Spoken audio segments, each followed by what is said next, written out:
Good evening and welcome to Ignite News on 6 at 6. It's Friday, June 27th, 2025. I'm Rihanna Nikram. Thanks for joining us.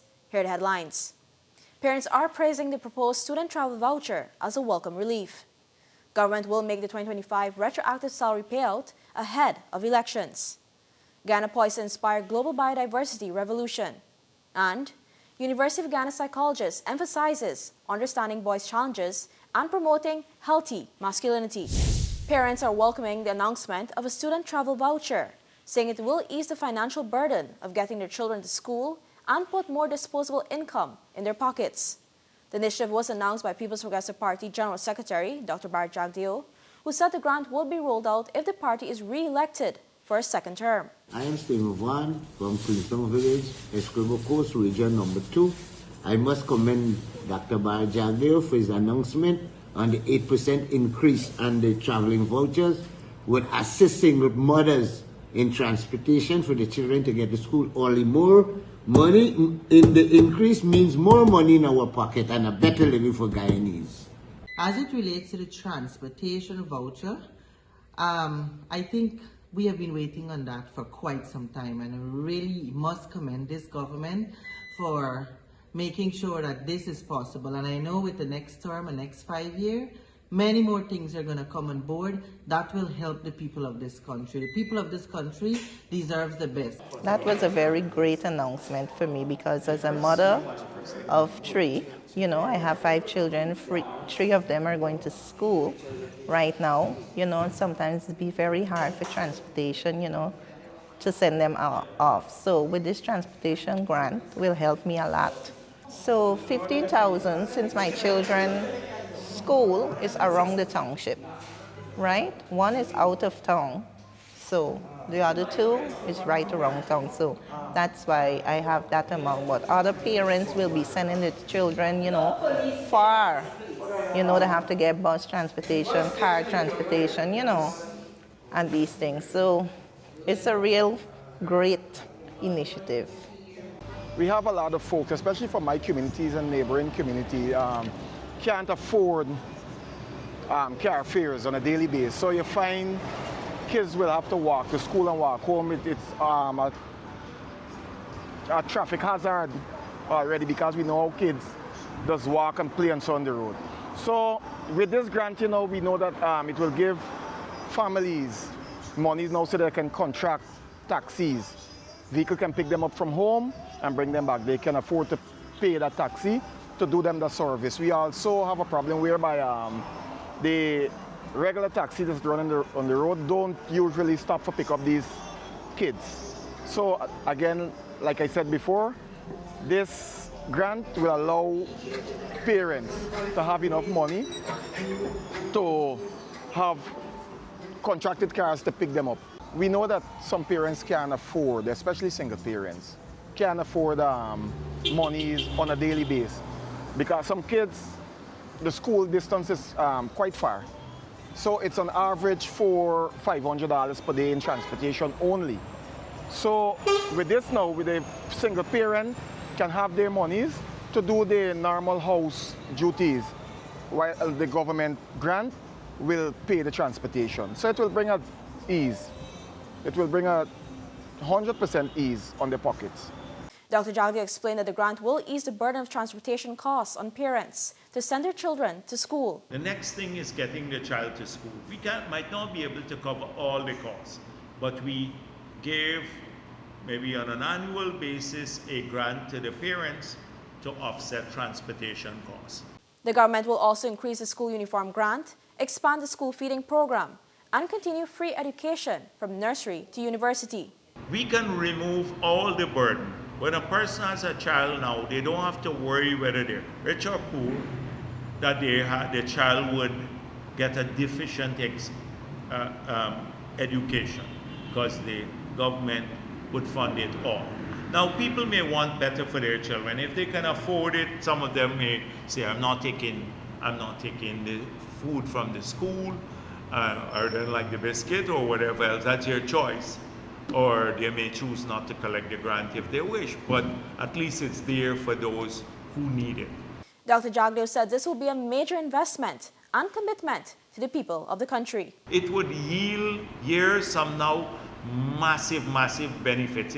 It looks like a big cost now because the budget has grown from 53 to 185 billion and will grow even further. But it is it would yield multiple fold benefits in the future. Like I spoke of the industries that we can generate if we have good quality, high quality labor and high quality education, which we're committed to delivering. The issue of transportation for school children has always been a concern for parents, but the government has not been too keen on government-run buses, although it still supports the system. Dr. Jagdeo said the government can continue this system in communities where it is feasible, in addition to the transportation grant. Ghana has launched its first ever mental health court, a major step toward fair treatment for people who commit crimes while living with mental illness. The new court, which began operating yesterday, will sit at the Georgetown and Bartica Magistrates Courts. Attorney General and Minister of Legal Affairs Anand Lal says the initiative ensures justice is served with compassion and fairness. This specialized court adds to the complement of specialized courts already in existence within our legal system. Section 21 of the Mental Health Protection and Promotion Act 2022 provides, and I quote, "Every person with a mental illness shall have access to justice on an equal basis with others and shall have the right to participate in the administration of justice. The court shall employ any appropriate procedural accommodations to ensure that a person with a mental illness can participate in legal proceedings." He explained that up until 2022, such cases were dealt with under the outdated 1930 Mental Health Ordinance, a colonial-era law rooted in the UK's 1890 Lunacy Act, which treated mentally ill individuals as outcasts. That changed with the 2023 Mental Health Protection and Promotion Act, described as one of the most modern in the world. It was drafted with support from the Pan-American Health Organization, PAHO, and human rights experts. The law focuses on human rights, community-based treatment, and only uses institutional care as a last resort. It also includes special provisions for inmates with mental health conditions. Nandal says it's a major shift in how the legal system views and supports people with mental illnesses. Additionally, Section 14 of the Act reiterates that there is a right to mental health care in Guyana, and all persons have the right to exercise all civil, political, economic, social, and cultural rights accorded to every person under the Constitution and or other written law. To support the court's operation, he added, new legislation and procedural rules are being developed to guide its work and ensure consistency. Public servants will be paid the 2025 retroactive salary increase before the September 1st regional and general elections. And for many, the announcement could not come at a better time. The announcement was made by Vice President Jagdeo yesterday, noting that he hopes preparations have begun for the payout. No, it got to be before. I hope Ashton Singh pays it before. It doesn't make sense you pay the public servants after. I think it's going to be before. This announcement was heartily welcomed by public servants. I think the announcement made by Vice President yesterday, Dr. Jagdeo, is a very good one. The 8% increase is really a good help for people in this country, public servants. It's going to be more money in their pockets, and they're going to be able to live a better life. I think the announcement made by Vice President yesterday, Dr. Jagdeo, is a very good one. The 8% increase is really a good help for people in this country, public servants. It's going to be more money in their pockets, and they're going to be able to live a better life. I am very happy for the 8% that our VP, Dr. Jagdeo, approved for the public servant. It means more money, good living, transportation, helping single parent. President Dr. Irfan Ali in December last year announced a 10% retroactive salary increase for all public servants for that year and an 8% increase for 2025. The announcement was part of a 2-year agreement to be formalized between the government and the Ghana Public Service Union, GPSU. It forms part of a series of measures introduced by the government since August 2020 to enhance disposable incomes for Guyanese. These measures include a 7% across-the-board increase in 2021, an 8% retroactive increase in 2022, and a 6.5% increase in 2023. We'll take a short break. When we return, how GCOM is reshaping its election messaging ahead of the polls. Stay with us. The ExxonMobil Guyana Global Super League is back, and it's bigger than ever. Defending champions, Rangpur Riders return to defend their crown, but the Warriors, the proud hosts, are ready to battle on home soil. The best from Australia, New Zealand, and the UAE join the fight for global glory. The ultimate test, the ultimate prize. It's the clash of the T20 champions. Get your tickets now at Warriors Box Office or GSLT20.com. Welcome back. With elections on the horizon, GCOM is getting strategic about its voter outreach. With support from the United Nations Development Programme and United Kingdom, the Ghana Elections Commission, GCOM, is stepping up its communications ahead of the 2025 elections. A workshop held at the United Nations House in Georgetown focused on building trust and transparency in the electoral process through better civic and voter education, as well as media engagement. According to a release from GCOM, participants explored how to tackle misinformation, plan for crisis communication, and reach key voter groups, including youth, women, and persons with disabilities. The workshop included interactive sessions, scenario-based exercises, and peer learning activities, equipping participants with practical tools for effective public engagement. A key outcome was the development of a GCOM branded identity for the elections, as well as targeted strategies to reach diverse voter groups, including youth, women, first-time voters, persons with disabilities, and other marginalized communities. The People's Progressive Party is set to launch its 2025 election campaign in early July, with candidate selections now being finalized across all 10 regions. PP General Secretary Dr. Bharat Jagdeo says the party's vetting process remains highly competitive, with hundreds of hopefuls applying for each slot. Jagdeo contrasted this with the opposition, which he claims is struggling to find candidates. The General Secretary also hailed what he called a massive show of support for the PPP at recent fundraising events, describing a dinner held at Lenora as the largest of its kind in the region. According to Jagdeo, nearly 8,000 people attended, while an estimated 2,000 more were turned back due to traffic congestion. Nomination day is July 14th. Beyond the ballots and rallies, Ghana is also making global headlines for its green leadership. The country is well positioned to lead the revolution in protecting biodiversity, according to the Government of Ghana advisor, Kevin Hogan. He stated the country, having established its credibility for over 16 years by balancing resource development with forest conservation through the Low Carbon Development Strategy, LCDS, is now poised to set another benchmark in green leadership. Speaking on this week's episode of United for Biodiversity, the Alliance podcast, Hogan, who serves as advisor to the Office of the President, noted Ghana is well positioned to inspire a global revolution in biodiversity protection. He added the framework for this effort will be articulated at the Global Biodiversity Alliance Summit, which is scheduled to be held in Georgetown from July 23rd to 25th. It's entirely feasible that this year Guyana will earn somewhere above $200 million from the sale of forest climate services. If it doesn't happen this year, it'll definitely happen next year. As an export, that puts us up in the same zone as rice. Yeah, I think rice last year was $254 million. So everyone knows that sugar and rice are traditional exports of Guyana. A lot of people know that rice contributes a lot to the economy today. Well, forest carbon credits are nearing being very much in the same range. And again, no other country in the world has come anywhere close to that. When it came to the Guyana-Norway agreement, we were the biggest in the world per capita, but Brazil and Indonesia were bigger in absolute terms.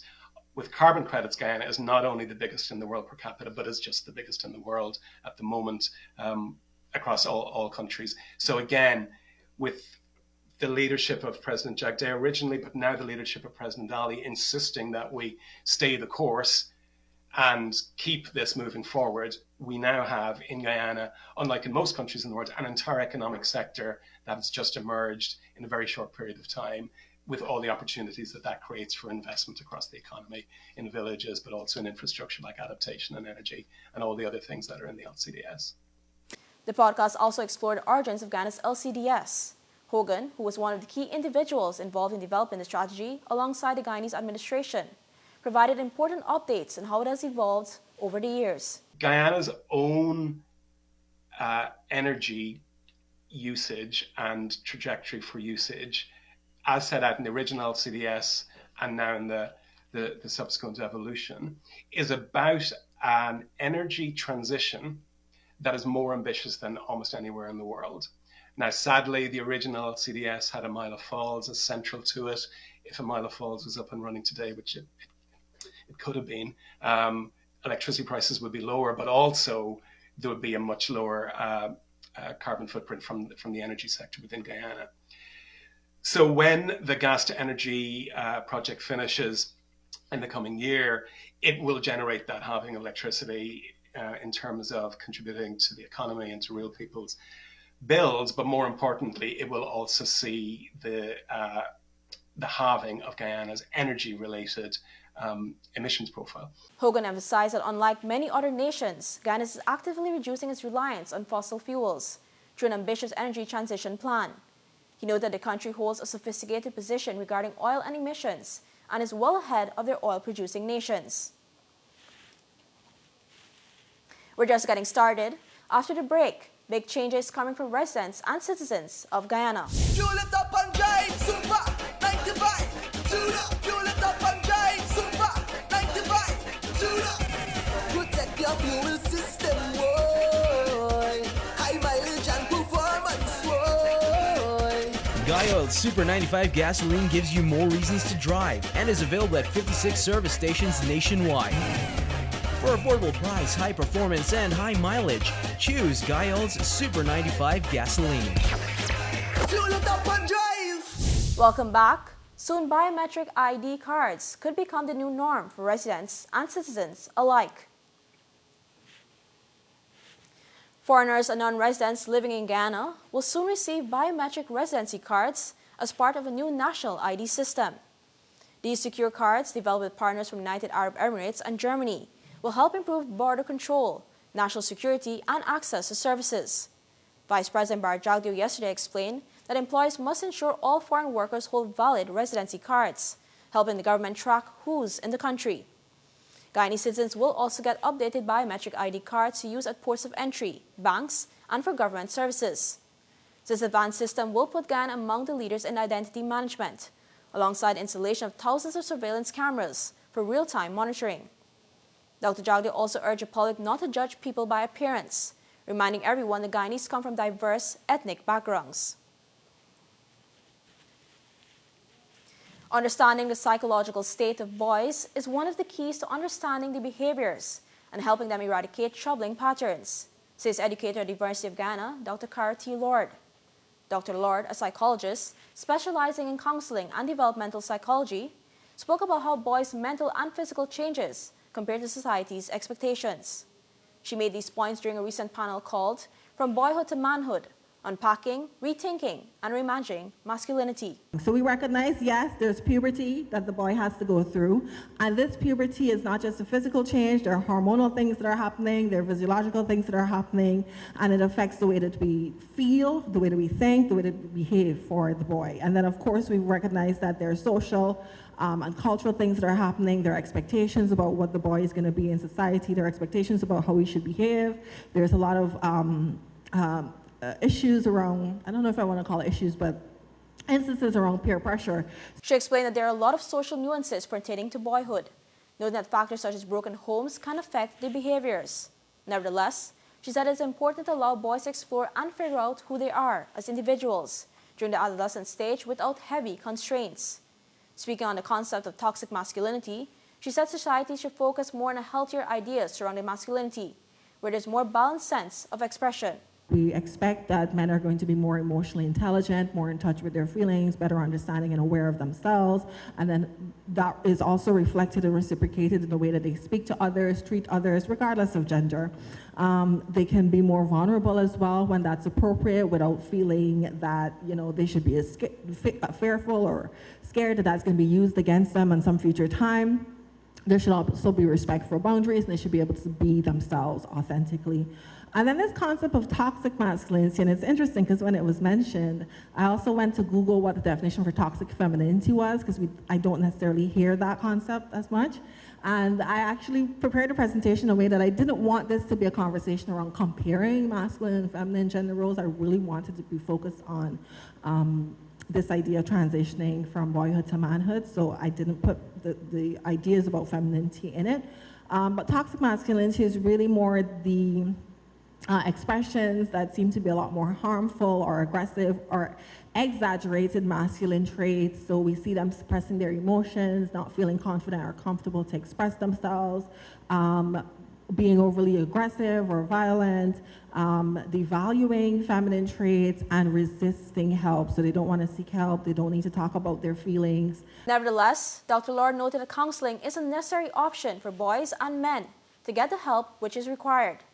She added some of the challenges are related to how boys and men deal with and manage their emotions, as well as whether they're able to regulate them, in addition to whether they're able to manage their impulses, noting that they should focus on making informed life decisions. In court today, retired educator and former president of the Ghana Teachers Union, GTU, Cowwin King, was today found guilty of raping a child under the age of 16. The verdict was delivered by a jury at the High Court after reviewing the evidence presented during the trial. King, who had been out on bail, was immediately remanded to prison. Sentencing is set for July 17 before Justice Simone Morris. The incident occurred in 2021 and involved 2 acts of sexual abuse committed while the child was in isolation. In 2016, King was acquitted of a similar charge stemming from a 2009 incident involving another minor, which was brought to trial 7 years later. More ahead, including how corporate boosts help Team Guyana's blind cricketers shine on the regional stage. Back in a moment.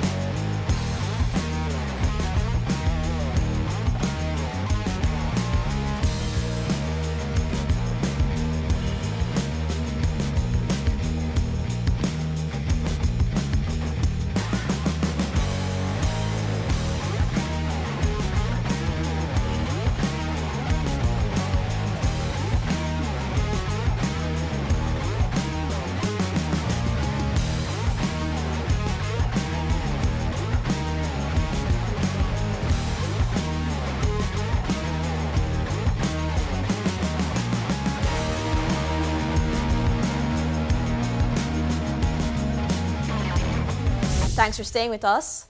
Now to some inspiring sports news off the pitch and across the sea. Modex Guyana has proudly sponsored the Ghana Blind Cricket Association as it represented the country at the 11th Regional Blind Cricket Tournament in Barbados. The company committed over $2 million toward airfare for the 20-member team, who competed from May 21st to 28th. Welcoming the players home, Modex country manager Rafael Fumis praised the power of sport to transform lives, especially for young people. He called the team an inspiration, highlighting the determination and resilience, and said sports builds discipline, teamwork, and purpose. Modex says the initiative reflects its ongoing commitment to supporting vulnerable groups through inclusive community programs like blind cricket. The company, a solutions provider for the floating offshore oil and gas market, is currently constructing the area with 2 FPSO for ExxonMobil, and was recently awarded its second contract for the Hammerhead project. The Cliff Anderson Sports Hall came alive Tuesday night as the June Madness Futsal Championship semifinals delivered thrilling action and intense rivalries, both on and off the court. In the first semifinal, Road Warriors staged a dramatic comeback to beat Gold is Money 9-5, overturning a 2-goal deficit in a 14-goal spectacle. Sparta Boss then dominated back circle A 8-3, with standout Cortez Kelman netting a helmet trick to lead his team to the final. On the women's side, the Lioness cruised a 5-0 win over Tocqueville Terrorists, while Lady Canaimas advanced by walkover after Port Joint females failed to show. The grand finale kicks off Saturday night with $2 million at stake for the winner.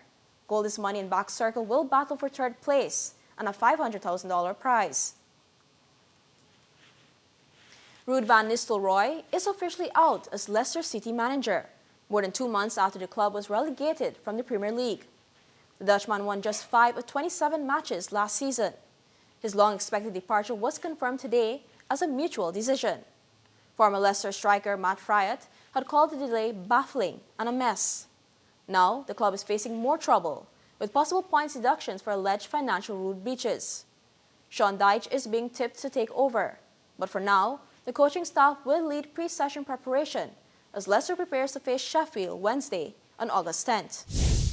Regionally, Jamaica's Prime Minister Andrew Holness says the country is stepping up efforts to become a regional leader in logistics, manufacturing, and investment. He was speaking at the opening of Phase 1 of the Garmex Free Zone redevelopment in Kingston, a site once known as a major industrial hub in the 1980s and 90s. The $1.1 billion Jamaican dollar upgrade, funded by the Factories Corporation of Jamaica, includes 31 new units across 126,000 square feet. There are 22 mini warehouses for small and medium businesses, 6 mixed-use spaces, and 3 large warehouses. Holness praised the project, which began in 2020, calling it a key step in expanding Jamaica's industrial capacity. He added the Garmex complex is now the most diverse free zone on the island, serving not just manufacturing, but also education and healthcare. In international news, Harvard University and the University of Toronto are teaming up to protect international students from potential U.S. visa restrictions. A new contingency plan will allow eligible students of Harvard's John F. Kennedy School of Government who can't re-enter the U.S. to continue their studies in Canada. Through a visiting program at the University of Toronto's Munk School of Global Affairs, students will take courses taught by faculty from both institutions. The plan was unveiled following a recent move by the U.S. Department of Homeland Security to strip Harvard of its ability to enroll international students, a decision later blocked by a federal judge. Still, uncertainty remains. More than half the students at John F. Kennedy School comes from outside the U.S., and the school says its backup ensures their education isn't disrupted. The joint program will only roll out if there's enough demand, and is limited to students who've already completed 1 year on Harvard's campus. Finally, one of Dubai's largest residency visa fraud cases has ended with 21 people fined a total of 25.2 million United Arab Emirates dirham, approximately 6.8 million US dollars. The suspects from various countries were found guilty of creating fake companies to illegally obtain and sell residency visas. It is alleged that 385 people received visas throughout the scam, which involved 33 bogus businesses set up using fake addresses. In a statement released on Tuesday, officials say the network exploited legal loopholes to undermine immigration and labor laws. Dubai's public prosecution, which secured the conviction, says it will continue to crack down on such violations to protect the integrity of the system. And that's all for this edition of Ignite News on 6 at 6. For more stories, visit ignitenews.com or follow us on social media. Thanks for watching. I'm Rihanna Nikram. See you next time for more Ignite News.